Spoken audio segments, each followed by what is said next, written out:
Sud Radio, le grand matin week-end, 7h-10h, Maxime Liédo. Il est 9h10 sur Sud Radio et comme tous les dimanches, c'est du brutal et c'est du sérieux, le journal des sports. Sud Radio, le journal des sports. Rebonjour mon cher Jules Boscherini. Bonjour Maxime, bonjour à tous. L'actualité sportive avec vous et du rugby sur Sud Radio, la radio du rugby, la 11e journée de Top 14 et surtout le retour de la star, le métronome Antoine Dupont avec Toulouse face au Racing 92 hier soir. Et c'est tout un club qui attendait ce retour Maxime, alors au moment de fouler la pelouse, c'est forcément l'ovation pour le meilleur joueur du monde en 2021, un moment que vous avez pu vivre sur Sud Radio, la radio du rugby. Antoine Dupont qui fait son grand retour, Antoine Dupont qui a été blessé lors du 6 Nations dernier le 8 mars. Allez, on dit son entrée. Le retour d'Antoine Dupont.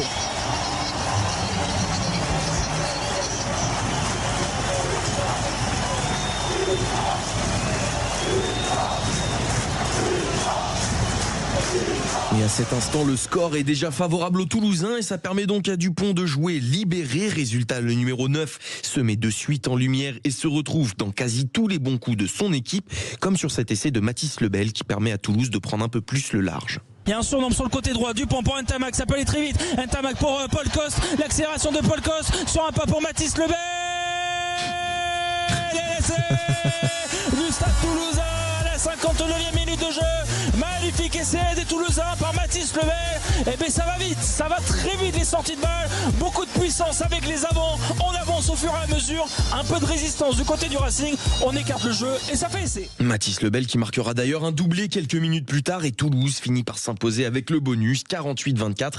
Et pourtant, l'international français n'est pas totalement satisfait du visage de son équipe. On avait envie de prendre les choses, le jeu à notre main et en tout cas de rien laisser espérer à l'équipe du Racing. Donc je crois que c'est ce qu'on a fait sur le laps de temps où on a joué en supériorité. Donc aujourd'hui, tant mieux pour nous. Je pense qu'on a mis les aimants et ce qu'il fallait. Je suis pas sûr qu'on ait vu un grand Stade Toulousain, mais d'un point de vue comptable, on s'en sort très bien. Et on retiendra également que ce match entre Toulouse et le Racing était le dernier de Pita Aki qui quitte les champions de France après 7 ans passés au club et 156 matchs disputés. C'était donc une soirée sportive remplie d'émotions du côté de Toulouse. Et dans les autres rencontres, qu'est-ce que ça a donné ? Eh bien la 11e journée de Top 14 qui avait débuté un petit peu plus tôt avec la victoire du MHR 28-24 sur l'UBB. Très grosse prestation des Montpelliérains qui enchaînent un deuxième succès consécutif. Et dans les rencontres du multiplex, Clermont s'est imposé sur la Sirène face au Stade Français 36-32. Bayonne prend le meilleur sur Lyon 22-20. Perpignan chute sur la pelouse de Castres 23-7. Toujours aucune victoire pour les Catalans cette saison. Et enfin, Toulon l'a emporté avec le bonus 54-28 contre Montauban. Ce soir, direction le Hameau pour la fin de la 11e journée avec un très alléchant Pau La Rochelle. Coup d'envoi à 21h05. Le football, à présent mon cher Jules, avec la Ligue 1 et l'OM qui manquent l'opportunité de prendre la place du leader, le Paris Saint-Germain. La faute à une superbe équipe de Toulouse qui n'a jamais rien lâché sur la pelouse du Vélodrome. Et ce sont d'ailleurs les visiteurs qui ouvrent le score avant que Marseille n'égalise par l'intermédiaire de Pechao. Un but qu'on va revivre dans une ambiance électrique avec les commentaires de nos confrères de Ligue 1+. Et attention avec ce ballon, Igor Pechao dans la surface de réparation. Dans la surface de réparation, la différence est venue d'Igor Pechao sur une passe, une ouverture lumineuse de Naïef Aguerd. L'Olympique de Marseille égalise. Toulouse a été surpris. Marseille continue de pousser et passe même devant au score. Mais un match de football, Maxime, ça dure 90 minutes plus le temps additionnel. Et c'est le moment choisi par le TFC pour revenir à 2 partout et priver l'OM du fauteuil de leader. Un but signé Hidalgo et qui climatise l'enceinte phocéenne. Longue touche de Mackenzie. Ah ouais, ce ballon dans la surface de réparation. Dans la surface de réparation à la 92e minute.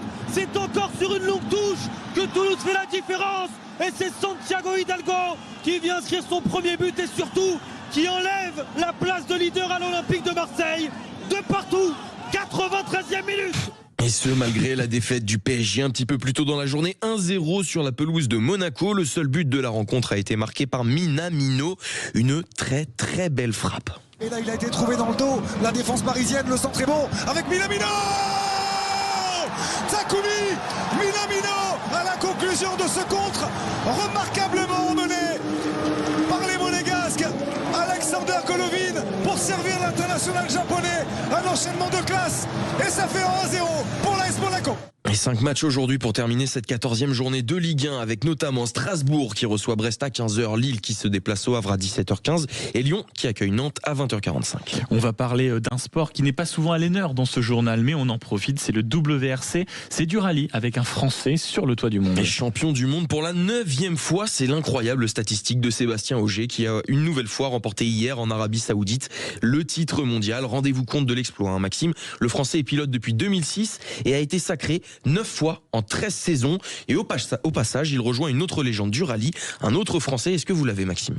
Oh bah ça doit être Loeb, j'imagine. Exactement, Sébastien Loeb, c'est dire la performance monumentale réalisée par Sébastien Ogier. Et puis on termine avec de la Formule 1, de la voiture là aussi, parce que dans ce secteur tout peut se jouer aujourd'hui. Et oui, direction le Qatar pour un Grand Prix importantissime pour 3 pilotes, Lando Norris, Oscar Piastri et Max Verstappen. Les 3 pilotes qui s'élanceront d'ailleurs eux aux 3 premières places sur la grille. Et c'est simple, si Lando Norris gagne, c'est lui le nouveau champion du monde de Formule 1. Alors suivez bien la course, départ à 17h. Et ça c'était le journal des sports de Jules Boscherini, il est 9h16.